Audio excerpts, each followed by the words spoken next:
Everyone, welcome back to E Academy. कैसे हो आप लोग? आई होप आप लोग सब ठीक होंगे। तो चलिए फिर आज का लेक्चर स्टार्ट करते हैं। मुझे पूरा विश्वास है कि आप लोगों ने पहले 2 लेक्चर्स देख लिए होंगे। अगर नहीं देखे हैं तो मैं आप लोगों से रिक्वेस्ट करूंगी, डिस्क्रिप्शन में मैंने दोनों लेक्चर्स की आपको लिंक दे दिए हैं, आप वहां से जाके उन लेक्चर्स को देख सकते हो। अगर आपको मॉडल एक्सिली का लेक्चर देखना है उसका भी लिंक मैंने डिस्क्रिप्शन में दे दिया है।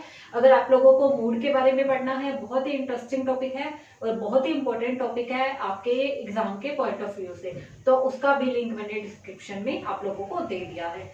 तो चलिए फिर हम लोग पढ़ रहे थे टेंसेस के बारे में। हम लोगों ने बेसिक फॉर्म पढ़ ली थी तीनों टेंसेस की। आज हम जो पढ़ने जा रहे हैं वो हम पढ़ेंगे सिंस और फॉर का यूज। ठीक है, सिंस और फॉर को कहाँ यूज करना है, कैसे यूज करना है, उसके बारे में पढ़ेंगे। तो उससे स्टार्ट करने से पहले मैं आप लोगों से रिक्वेस्ट करूंगी, आप मुझे इंस्टाग्राम पे फॉलो कर सकते हो, इंग्लिश विद पूजा। जाइए इंस्टाग्राम पे और मुझे फॉलो कीजिए। वहां पे मैं शॉर्ट वीडियोस डालती हूँ इंग्लिश कन्वर्सेशन से लेके डेली रूटीन लाइफ में आप जब बात करते हो तो कौन से फ्रेजेस है जो आप लोगों को यूज करने चाहिए, राइट। अगर आप लोग इंटरेस्टेड हो तो आप लोग उसको फॉलो करके वो वीडियोस देख सकते हो। वो बहुत ही बेनिफिशियल है, आप लोगों को बहुत हेल्प करने वाली है, राइट। तो चलिए फिर लेट नहीं करते हैं, आज का पार्ट शुरू करते हैं। यूजेस ऑफ सिंस और फॉर।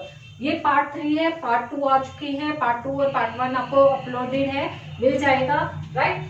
आज शुरू करने से पहले सिंस एंड फॉर को सबसे पहले हम देखेंगे प्रेजेंट परफेक्ट कंटिन्यू। जो हमने पढ़ा था, हमने क्या पढ़ा था? प्रेजेंट परफेक्ट कंटिन्यू के बारे में, पास्ट परफेक्ट कंटिन्यू के बारे में और फ्यूचर परफेक्ट कंटिन्यू के बारे में हमने उनका स्ट्रक्चर पढ़ा था। आज मैं आप लोगों को समझाती हूँ ये कहानी है क्या। देखिए, मैंने लिखा हम में घंटे से पढ़ रहे हैं। ठीक है, मैंने क्या लिखा? हम में घंटे से पढ़ रहे हैं। अब इतना पढ़ के बताओ, हम टेंस पढ़ रहे हैं, हम टेंस पढ़ रहे हैं। ठीक है, हम टेंस पढ़ रहे हैं। ये क्या है? ये कॉन्टिन्यू फॉर्म है। अगर कॉन्टिन्यू फॉर्म है तो प्रेजेंट कॉन्टिन्यू। ठीक है, 1 घंटा, यहाँ पे जो 1 घंटा है ये क्या है? ये 1 घंटा है परफेक्ट, मतलब पिछले 1 घंटे से हम पढ़ रहे हैं। हमने कुछ हिस्सा कंप्लीट कर लिया है, हमारे एक्शन का कुछ हिस्सा अभी भी कंटिन्यू है। क्या मैंने आप लोगों को टेंस खत्म करवा दिए? अभी नहीं खत्म हुए, अभी भी हम लोग पढ़ रहे हैं। देखिए, इस चीज को समझने के लिए मैं टाइमलाइन की हेल्प लूंगी। ये टाइमलाइन है। मान लीजिए अभी हुए हैं 5-10, ठीक है, 5-10 हो गए या 5-5 जितना भी टाइम हुए, मैंने सपोज कर लिया 5-10 हुए हैं। ठीक है, तो ये उससे 1 घंटा पहले कितने होंगे? 4-10, मतलब हमने 4-10 बजे शुरू किया होगा और 5-10 हो गए। इसका इतना हिस्सा क्या हो गया? कंप्लीट। इतना हिस्सा कंप्लीट हो गया तो ये हिस्सा क्या हो गया? परफेक्ट। और ये एक्शन क्या यहाँ पे खत्म हो गया? नहीं, ये एक्शन अभी भी कंटिन्यू है, अभी भी चल रहा है, तो इसीलिए इसको बोलती है परफेक्ट कंटिन्यू। जब किसी एक्शन का एक हिस्सा तो कंप्लीट हो जाता है, दूसरा हिस्सा अभी भी कंटिन्यू होता है। अब एक चीज हो, अब देखिए, मैंने आपको जो टेंसेस 1 घंटे में पढ़ा दिए, क्या उसका इफेक्ट आगे आने वाले टाइम में दिखेगा? बिल्कुल दिखेगा। मान लीजिए मैंने पहले 1 घंटे में आपको जो भी प्रेजेंट पास्ट फ्यूचर के बारे में बता दिया, ऑब्वियसली वो चीजें आपको अब आगे काम आएंगी। ठीक है, तो मतलब एक एक्शन कंप्लीट। दूसरी बात, एक्शन का जो इफेक्ट होगा वो या तो देखा जा सकता है या फील किया जाएगा। आगे आने वाले एक्शन में, जो एक्शन अभी कंटिन्यू है उसमें पुराने एक्शन का रिजल्ट अभी भी फील किया जा सकता है या देखा जा सकता है। थर्ड चीज, नो स्कोप ऑफ इम्प्रूवमेंट। जो एक्शन कंप्लीट हो गया उसको अब आप पीछे जाके इम्प्रूव नहीं कर सकते। जो 1 घंटे में मैंने आपको बढ़ा दिया, मैं पीछे जाके उसको इम्प्रूव नहीं कर सकती। ठीक है, तो ये क्या था? Present perfect continue. ये परफेक्ट, ये कंटिन्यू, ये बात तो समझ आ गई। अब जो कहानी हम लोगों को पढ़नी है ना, वो कहानी है से। से क्या है? से को बताने के लिए हम यूज करेंगे सिंस और फॉर को। सिंस और फॉर को, इसके साथ कौन सा वर्ड लगेगा? या तो कोई टाइम वर्ड लगेगा, या कोई फ्रेज लगेगा, या कोई पूरा सेंटेंस लगेगा। ठीक है, सिंस फॉर का मतलब क्या है? से। हम में घंटे से टेंस पढ़ रहे हैं, हम टेंस पढ़ रहे हैं, कंटिन्यू टेंस, 1 घंटा परफेक्ट। से हमें सिंस और फॉर बताएगा। ठीक है, क्या कहाँ सिंस लगना है, कहाँ फॉर लगना है, थोड़ी देर में हम लोग सीखेंगे। तो हमने पूरी कहानी से क्या सीखा, a part of action is complete and the rest is going on. तो हमने प्रेजेंट परफेक्ट कंटिन्यूस से क्या सीखा कि जितने भी परफेक्ट कंटिन्यूस होते हैं उसमें क्या होता है, एक एक्शन कंप्लीट होता है और एक एक्शन अभी चल रहा होता है। मतलब एक एक्शन कंप्लीट हो गया, वही अभी कंटिन्यू है, खत्म नहीं हुआ। ठीक है, तो ये क्या हो गया, प्रेजेंट परफेक्ट कंटिन्यू। ठीक है, इनके स्ट्रक्चर तो हमने पढ़ ही लिए थे। यहाँ पे क्या लगता है, हैज, हैव, बीन, वर्ब की फर्स्ट फॉर्म के साथ ING, since, for plus time word या टाइम एक्शन। पास्ट में हमने क्या पढ़ा था, हैड, बीन, वर्ब के फर्स्ट फॉर्म के साथ ING, since, for past time या पास्ट एक्शन। ठीक है, फिर हमने पढ़ा था फ्यूचर परफेक्ट कंटिन्यूस में हमने पढ़ा था will, shall, have, been, verb की फर्स्ट फॉर्म के साथ आईएनजी प्लस फॉर और फ्रॉम। सिंस नहीं यूज होता फ्यूचर में, सिंस का यूज होता है सिर्फ प्रेजेंट और पास्ट में। ठीक है, तो ये सब हमने पढ़ लिया था। अब चलते हैं आगे। आप इसको नोट कर लीजिए इतनी देर, फिर हम लोग आगे चलते हैं सिंस और फॉर के यूजेस पे। राइट, जल्दी से इसको नोट कर लीजिए।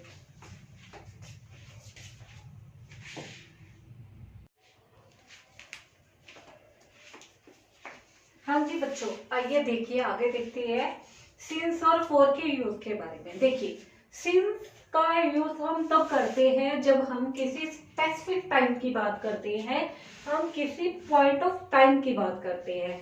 अगर मैं आपको देसी लैंग्वेज में हिंदी में समझाऊं तो हम सिंस का यूज तब करते हैं जब हमें पता हो कोई इवेंट कब स्टार्ट हुआ है और कब खत्म हुआ है। फॉर का यूज तब किया जाता है जब हम बात करते हैं पीरियड ऑफ टाइम की, हम ड्यूरेशन की बात करते हैं, पीरियड की बात करते हैं। हमें नहीं पता कोई इवेंट कब स्टार्ट हुआ कब खत्म हुआ। ठीक है, हमें उसका स्टार्टिंग और एंडिंग पॉइंट तो नहीं पता, पर हमें उस पीरियड का इंटरवल पता है, ड्यूरेशन पता है। ठीक है, जब हमें, देखिए अगर आपको और इजी वे से समझाऊं तो आप ये मान लीजिए जो सिंस है उसका मैथ्स बहुत वीक है, उसे कैलकुलेशन नहीं आती, वो कभी भी आपको कैलकुलेट करके नहीं बताएगा। जैसे मान लीजिए मैं कह रही हूँ मैं 2015 से पढ़ा रही हूँ। ठीक है, मैंने बोला मैं 2015 से पढ़ा रही हूँ। अब 2015 से आज तक कितना टाइम हुआ ये आप लोग कैलकुलेट कर सकते हो। ठीक है, सिंस कभी भी आपको टाइम कैलकुलेट करके नहीं देगा, सिंस सिर्फ आपको स्टार्टिंग पॉइंट बताएगा, एक स्पेसिफिक पॉइंट बताएगा। पर फोर क्या कहेगा, फोर आपको टाइम कैलकुलेट करके बताएगा। फोर कहेगा कि आप 5 साल से पढ़ा रहे हो। ठीक है, सिंस कहेगा आप 2015 से पढ़ा रहे हो और फोर कहेगा कि आप 5 साल से पढ़ा रहे हो, क्योंकि फोर का मैथ्स अच्छा है, फोर हर चीज को कैलकुलेट करता है। ठीक है, जब आप किसी चीज को कैलकुलेट करके बताओगे, किसी टाइम को कैलकुलेट करके बताओगे तो आप यूज करोगे फोर का। जब आप सिर्फ एक स्पेसिफिक पॉइंट की बात करोगे तब आप यूज करोगे सिंस का। ठीक है, अगर मैं कहूं I have been teaching since 2015। ठीक है, I have been teaching since 2015। तो ये क्या हो गया कि मैंने आपको एक स्पेसिफिक पॉइंट बता दिया कि इस पॉइंट से हमने ये काम किया है। ठीक है, अगर मैं कहूं we have developed a lot since 1947, 1947 से हमने बहुत ज्यादा डेवलपमेंट कर ली, मतलब मैंने आपको एक स्पेसिफिक पॉइंट बता दिया 1947। ठीक है, तो चलिए फिर स्टार्ट करते हैं। देखिए, सिंस का यूज किया जाता है जब स्पेसिफिक टाइम की बात हो या पॉइंट ऑफ टाइम की बात हो, जब आपको पता हो कोई इवेंट कब शुरू हुआ है। सबसे पहले day, date, year, month, calendar में आपके जितनी भी चीजें होती है, डेट, डेट, ईयर, मंथ, उन सब के साथ क्या लगता है, since. Since Monday, since 1947। Right, parts of day, एक दिन में जो पार्ट्स होती हैं, सुबह होती है, शाम होती है, दोपहर होती है, इवनिंग होता है। ठीक है, ये सारे क्या है, एक दिन के पार्ट्स है, इनके साथ भी क्या लगता है, since. Since morning, since dusk, dusk, dusk क्या होता है, अर्ली इवनिंग, डस्क क्या होता है, अर्ली इवनिंग।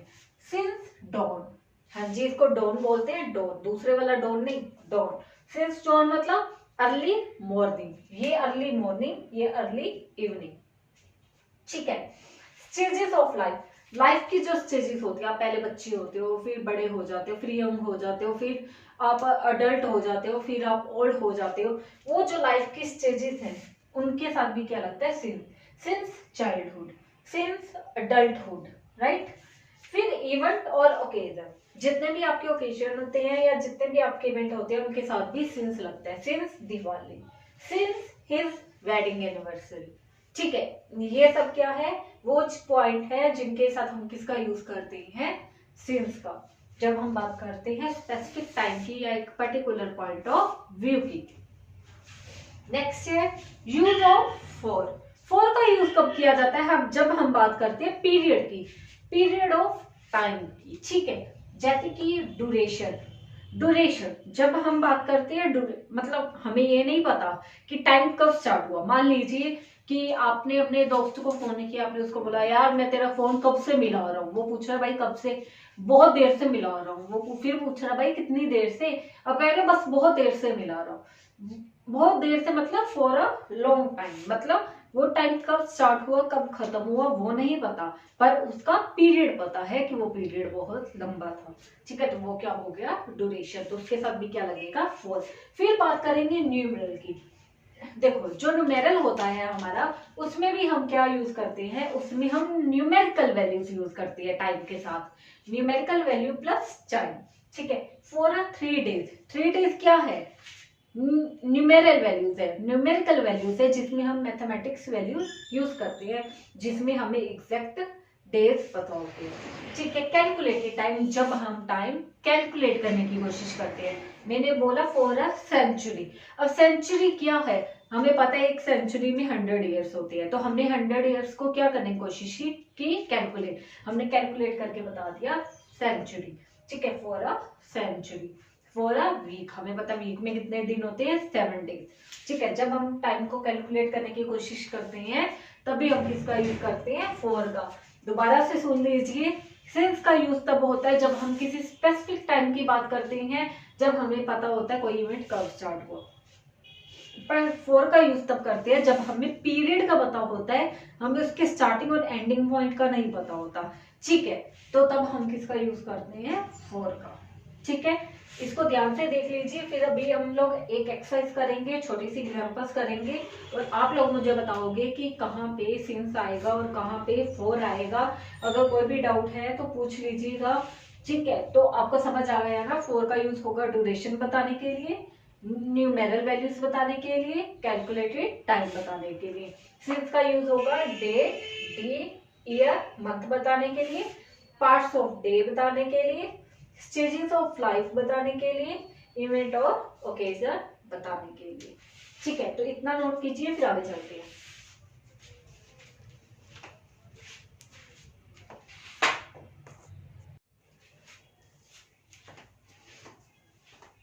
हाँ जी बच्चों, आइए आगे देखते हैं। अब करेंगे एग्जांपल्स। ये कुछ एग्जांपल्स है, आप 2 मिनट के लिए वीडियो पॉज कीजिए और देखिए कि ये इनके आंसर्स क्या होंगे, फिर इनको एक एक करके मैं आप लोगों को करवाऊंगी। तो चलिए, आई होप आप लोगों ने ट्राई करा होगा। अब हम लोग देखते हैं कि इनके रिप्लाईज क्या होंगे, इनके आंसर्स क्या होंगे। Dash last Sunday, dash last Sunday, यहाँ पे क्या आएगा, लास्ट संडे। स्पेसिफिक टाइम की बात कर रहे हैं तो क्या आएगा, सिंस लास्ट संडे।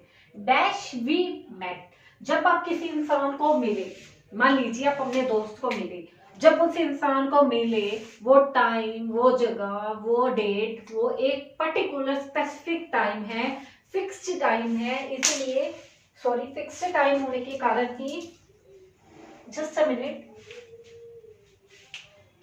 ठीक है, वो फिक्स टाइम होने के कारण ही हम लोग क्या यूज करेंगे यहाँ पे, सिंस, ठीक है। Next, dash his Inception. देखिए इंसेप्शन का मतलब होता है किसी चीज का बर्थ या बिगनिंग, ठीक है, किसी चीज की स्टार्टिंग,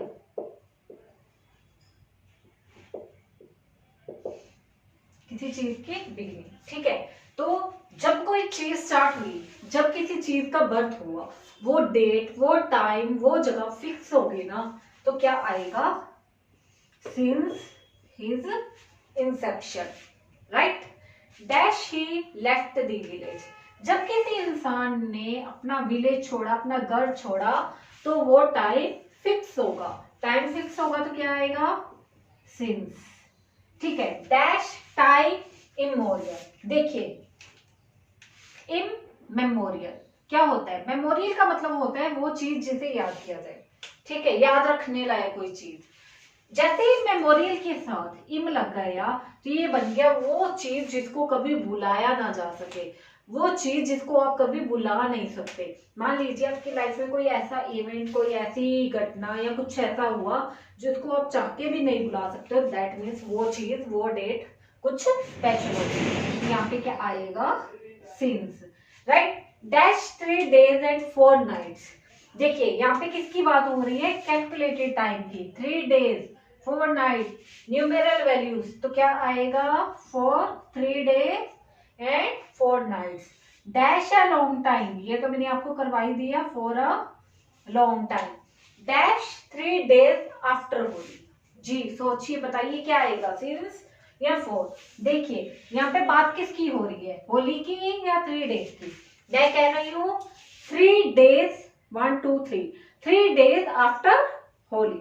मैं होली की बात कर रही हूँ या मैं इन 3 दिनों की बात कर रही हूँ? मैं 3 दिनों की बात कर रही हूँ। ये होली वर्ड सिर्फ बच्चे को कंफ्यूज करने के लिए डाला गया है, बात तो इन 3 दिनों की हो रही है। जब इन 3 दिनों की बात हो रही है तो क्या आएगा? 4। ठीक है। Dash yesterday, yesterday specific time, तो क्या आएगा? Since. Since yesterday. Dash Saturdays. अब इसको ध्यान से समझिए। सैटरडेज, मान लीजिए आपने अपने किसी दोस्त को बोला कि भाई ऐसे कर, सैटरडे को मिलते हैं। उसने कहा ठीक है यार, कोई दिक्कत की बात नहीं है, मिलते हैं।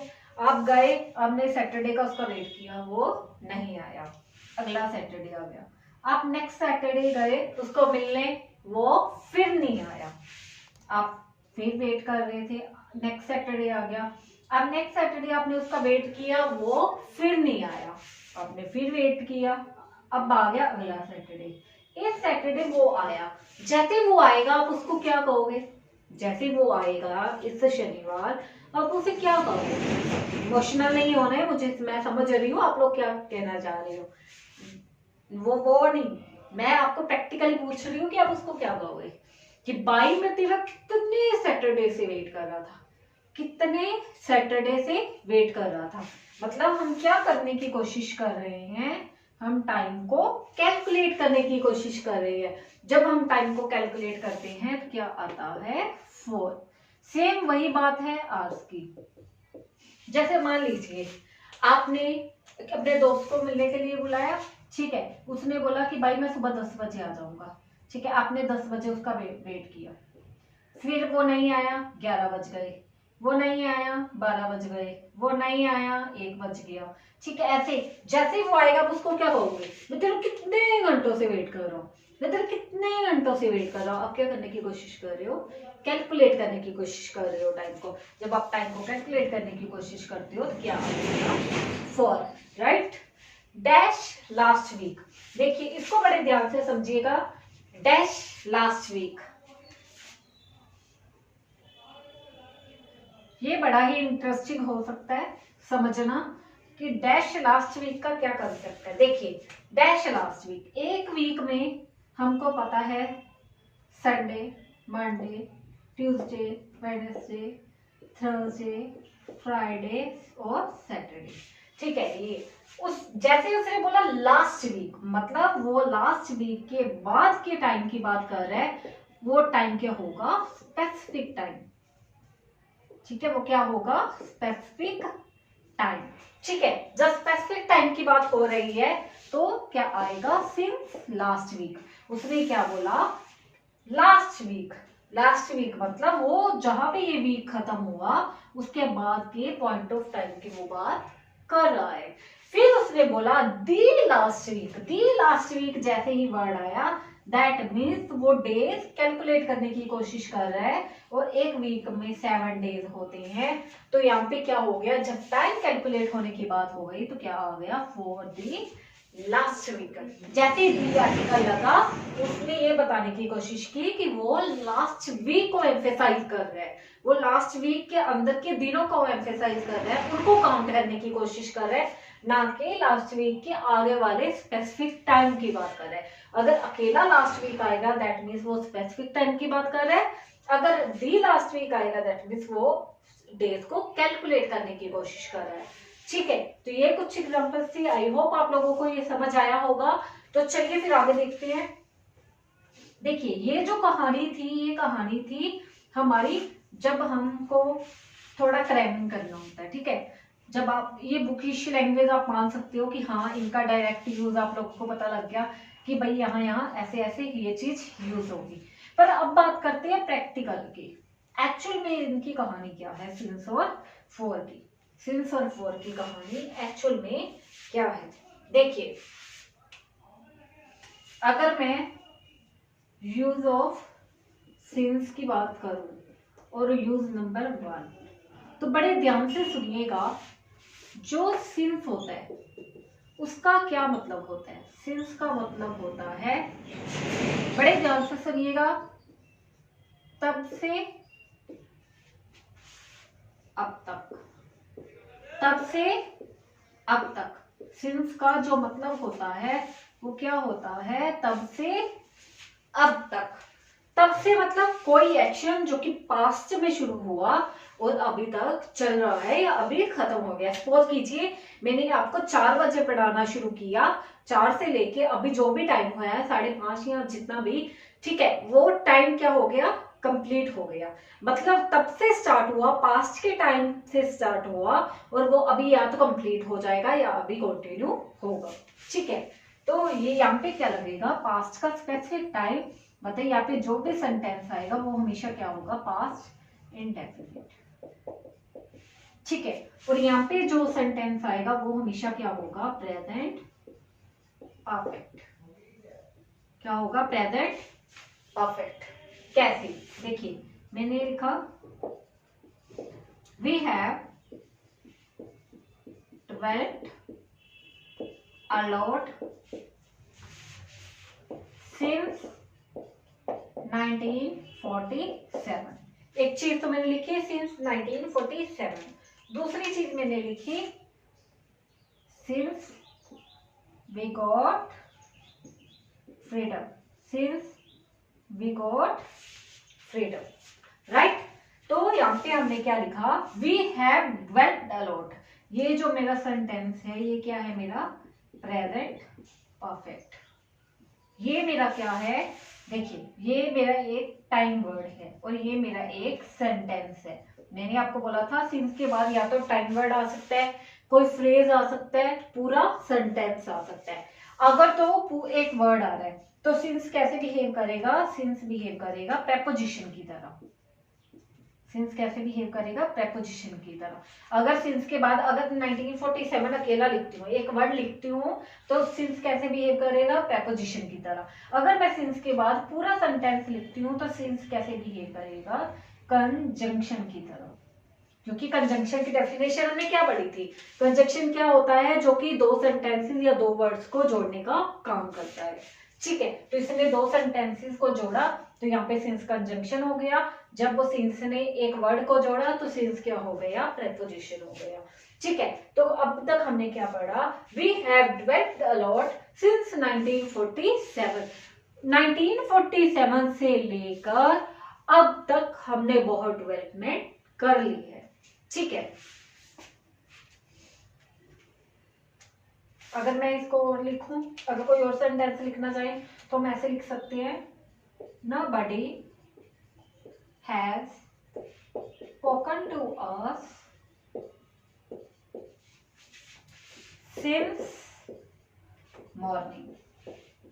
या तो मैं लिख सकती हूँ since morning, अदरवाइज मैं क्या लिख सकती हूँ, आप पूछोगे मैम मॉर्निंग में क्या हुआ था, we came home.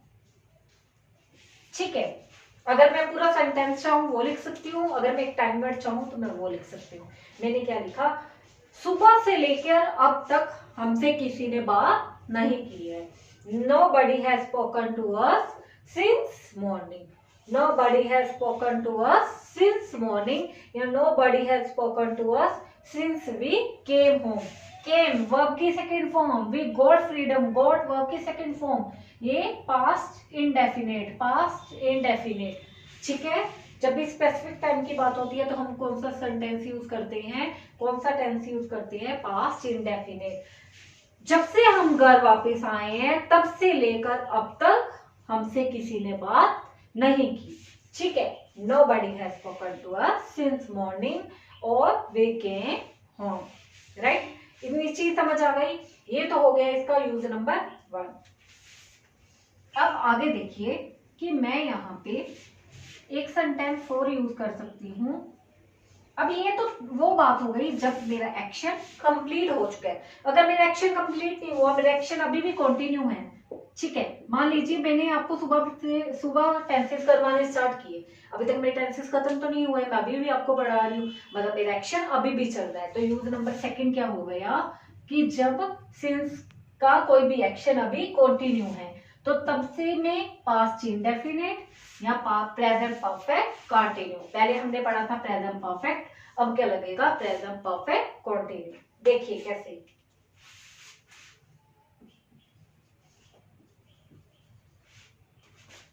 he has been working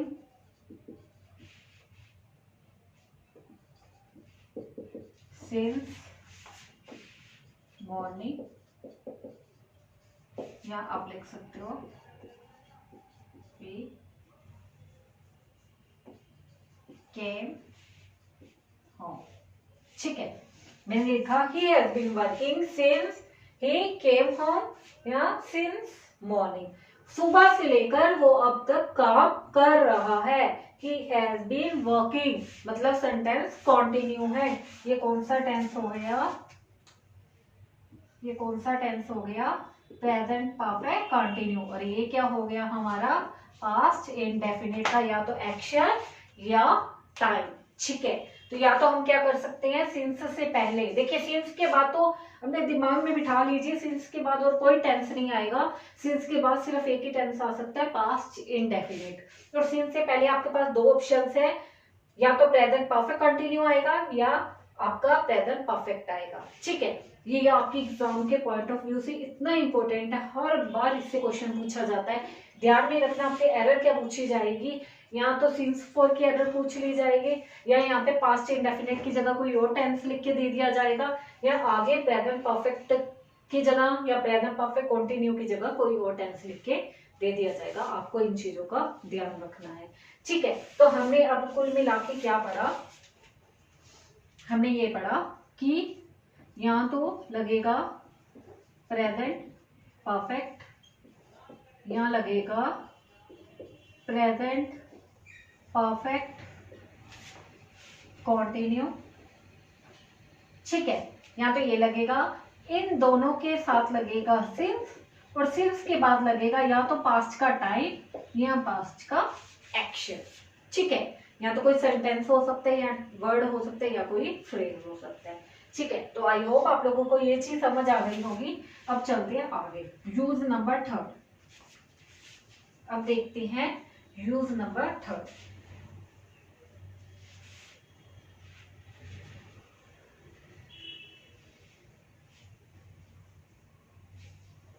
देखिए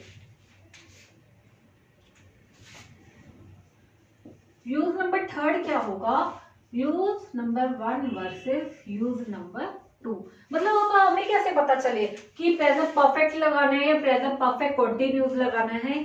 अब देखते हैं, मैं कुछ सेंटेंसेस लिखूंगी, आप लोगों को बताना है कि उनमें से कौन सा सेंटेंस ठीक है और कौन सा गलत है, ठीक है।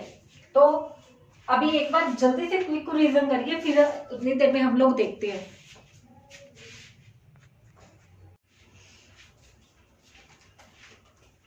चलिए बच्चों आगे देखते हैं। देखिए ये कुछ मैंने सेंटेंसेस लिखे हैं, ठीक है। आप लोगों को अब देखना है इनमें से कौन से सेंटेंसेस ठीक है और कौन से गलत हैं। 2 मिनट वीडियो को पॉज कीजिए और देखिए कि कौन से सेंटेंसेस आपको लगता है गलत है और कौन से आपको लगता है ठीक है। तो चलिए स्टार्ट करते हैं। They have been winning 70 series since 2010, और इसी के साथ का सेंटेंस है they have won 70 series since 2010। देखिए यहाँ पे यूज किया गया है प्रेजेंट परफेक्ट कंटिन्यूस,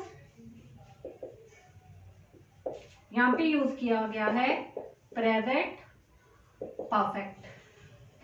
अब आपको बताना है दोनों में से कौन सा ठीक है। देखिए जो फर्स्ट सेंटेंस है उसका मतलब ये है they have been winning 70 series since 2010, मतलब 2010 से उन्होंने 70 सीरीज को पकड़ रखा है और उसी को जीते जा रहे हैं। क्या ये पॉसिबल है कि वो उन्होंने 2010 से 70 सीरीज को पकड़ रखा है उसी को जीते जा रहे हैं?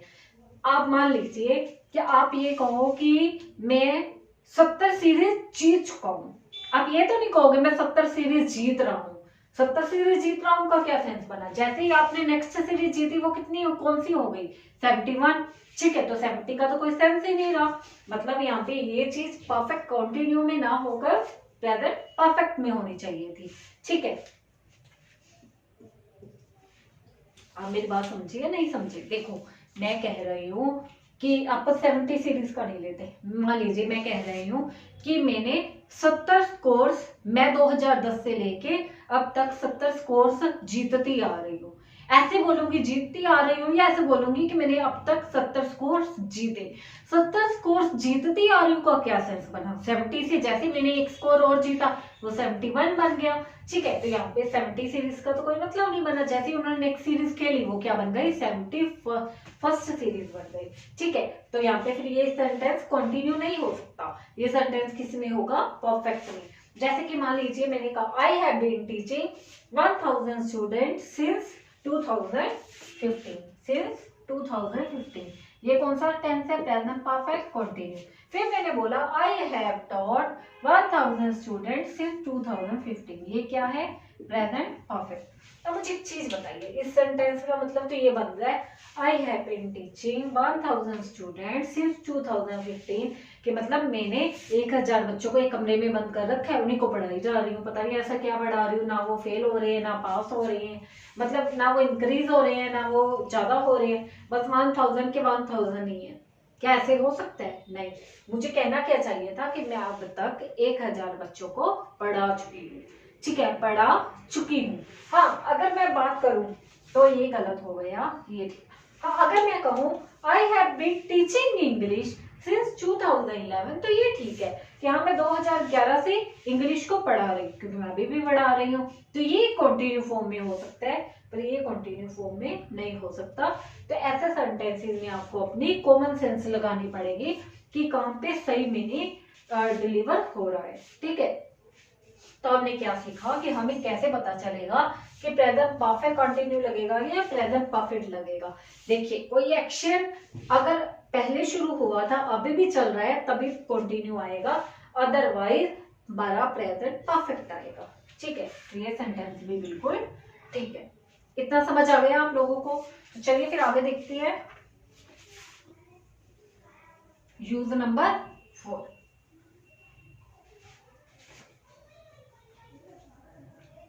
अब हम देखेंगे कि 4 का यूज क्या होता है।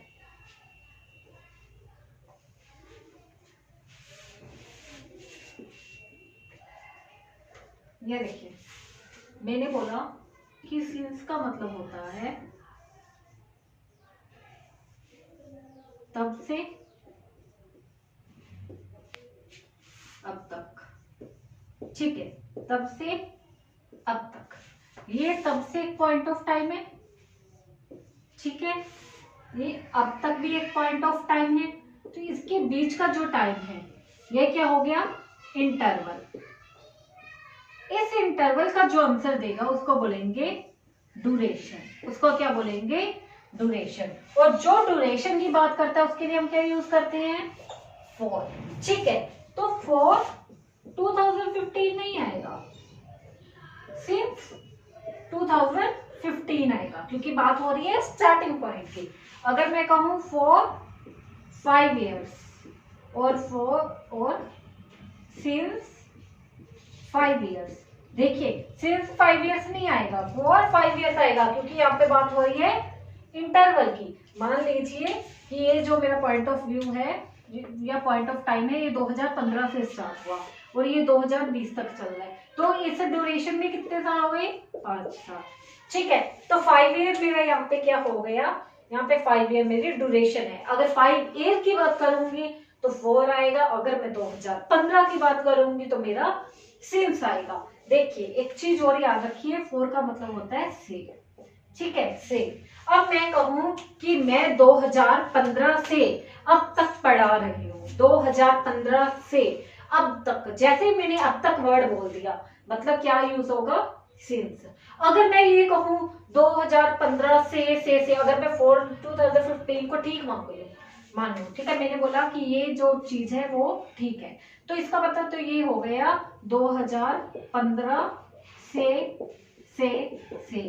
And compare. जैसे ही मैंने बोल दिया 2015 से अब तक वर्ड आते साथ ही हमें पता लग गया यहाँ पे तो यूज होगा सिंस का। ठीक है, इसीलिए इसके साथ सिंस आएगा, 4 नहीं आएगा। हाँ, अगर मैं कहूँ 5 सालों से, अगर मैं ऐसे बोलूं 5 साल से लेकर अब तक मैं पढ़ा रही हूँ, ये कहना ठीक होगा या ये कहना ठीक होगा मैं 5 साल से पढ़ा रही हूँ? ऑब्वियसली ये कहना ठीक होगा मैं 5 साल से पढ़ा रही हूँ। तो ये कॉमन सेंस है कि मैं 5 साल से पढ़ा रही हूँ, आप 5 साल पीछे जाके टाइम कैलकुलेट कर लोगे कि वो टाइम कहाँ से स्टार्ट हुआ। तो फॉर 5 इयर्स कहना ठीक होगा, ना कि सिंस 5 इयर्स कहना ठीक होगा। ठीक है, अगर मैंने बोला लास्ट ईयर और मैंने बोला लास्ट 1 ईयर, अब आप मुझे बताइए कि इनके साथ क्या लगेगा? सिंस लास्ट ईयर, पर जैसे मैंने बोला सिंस लास्ट 1 ईयर, जैसे 1 टाइम कैलकुलेट हुआ तो यहाँ पे क्या आएगा? 4 लास्ट 1 ईयर। ठीक है, पिछले 1 साल से, बात खत्म। 1 साल से लास्ट ईयर, पिछले साल से अब तक। अगर मैं बोलती हूँ पिछले साल से अब तक, फिर सिंस आएगा। अगर मैं बोलती हूँ पिछले 1 साल से तो 4 आएगा, क्योंकि एक मैंने टाइम कैलकुलेट करके बता दिया। अगर सपोज करो आपके दिमाग में आए मैम यहाँ पे हम 4 क्यों नहीं लगा सकते, 4 लगा के देखते हैं। मैं कहती हूँ कि पिछले साल से वेयर इज द एंड, जैसे मैंने अब बोल दिया तो सिंस यूज हो जाएगा। अगर मैंने बोला last 1 year, since last 1 year, पिछले 1 साल से अब तक का क्या सेंस है? पिछले 1 साल अपने आप नहीं बता रहा है कि ये जो टाइम है वो कैलकुलेटेड है। ठीक है, कैलकुलेटेड टाइम होने के कारण यहाँ पे क्या लगेगा? 4। ठीक है, तो हमने ओवरऑल क्या सीखा सिंस और 4 का? सिंस का यूज होता है जब हम स्टार्टिंग टाइम की बात करते हैं, किसी स्पेसिफिक टाइम की बात करते हैं, और 4 का यूज होता है जब हम बात करते हैं ड्यूरेशन की या टाइम पीरियड की या कैलकुलेटेड टाइम की। ठीक है, इसको नोट कर लीजिए।